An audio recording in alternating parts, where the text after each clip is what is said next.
ప్రియులారా, మన ప్రభు అయిన యేసుక్రీస్తు నామంలో మీకు శుభోదయం. ప్రభు సమీపంగా ఉన్నాడు. అనుదిన ఆత్మీయ ఆహారం నవంబర్ 24 సోమవారం. నేటి మన ధ్యాన లేఖనం సమూయేలు మొదటి గ్రంథం 25వ అధ్యాయం 2-3 వచనాలు. కర్మెలులోని మాయోను నందు ఆస్తి గలవాడొకడు కాపురముండెను. అతడు బహుభాగ్యవంతుడు. అతనికి 3000 గొర్రెలను 1000 మేకలను ఉండెను.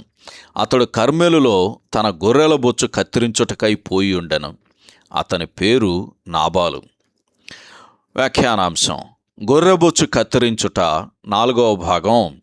అందమైన వధువు కళంకము అంటని సింహాసనము. వ్యాఖ్యానాంశం: గొర్రెబొచ్చు కత్తిరించుట 4వ భాగం. అందమైన వధువు కళంకము అంటని సింహాసనం. వ్యాఖ్యానం: నాబాలు అనే పేరుకు మొరటువాడు, విచ్చలవిడిగా పెరిగినవాడు, క్రూరుడు, మూర్ఖుడు అని అర్థాలు చెప్పవచ్చు. ఈ మాటలు మనిషిని గూర్చే వివరిస్తున్నాయి. అయితే ఇతడు ధనవంతుడు. తన గొర్రెల బొచ్చు కత్తిరిస్తున్నాడు. అంటే ఇది సంతోషకరమైన సమయం. కానీ అకస్మాత్తుగా అతని సంతోషాన్ని భంగపరిచే సంఘటన ఒకటి జరిగింది. దావీదు పంపిన యువకులు అక్కడికి చేరుకొని తమకు ఏది అర్హమని అతడు అనుకుంటే అది వారికి ఇవ్వమని అడిగారు. వారి అభ్యర్థన ఎంత సున్నితంగా, మర్యాదగా, మృదువుగా ఉంది. దావీదు రాజుగా అభిషేకించబడ్డాడు. కానీ సౌలు అతనిని తిరస్కరించాడు.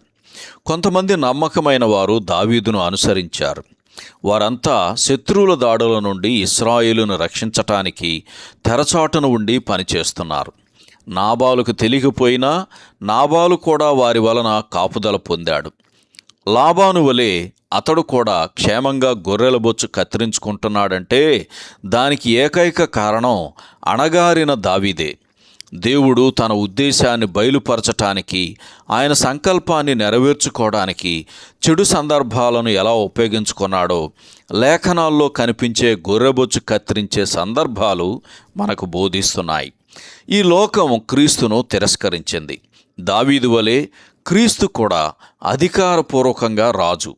కానీ ఆయన ఇంకా ఈ లోకాన్ని పరిపాలించడం లేదు. దావీదు తాను తిరస్కరింపబడిన ఈ కాలంలో తన ప్రజలను కాపాడుచున్నాడు. నాబాలు వంటి కృతజ్ఞత లేని మూర్ఖులైన వారి పట్ల కూడా శ్రద్ధ చూపాడు. ఈ లోకం క్రీస్తుని గురించి ఇలాగే ఆలోచిస్తుంది.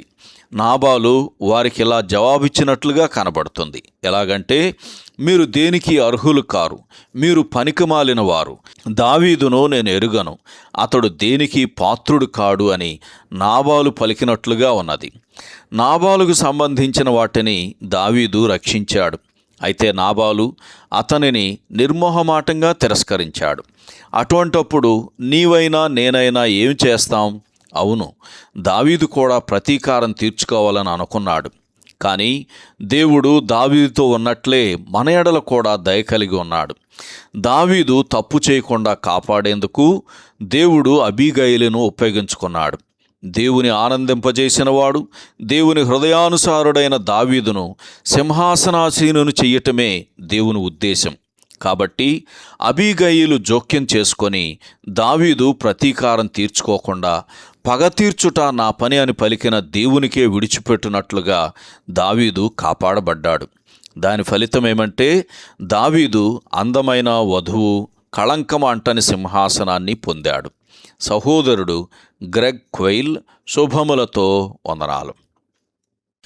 ఈ సందేశాలకు సంబంధించి కానీ, బైబిల్కు సంబంధించి కానీ మీకేమైనా ప్రశ్నలు ఉంటే ఈ క్రింది నంబరుకు వాట్సాప్ ద్వారా పంపించండి. మీ ఆత్మీయ క్షేమాభివృద్ధి కోసం అనుభవజ్ఞుల ద్వారా జవాబులు అందించబడతాయి.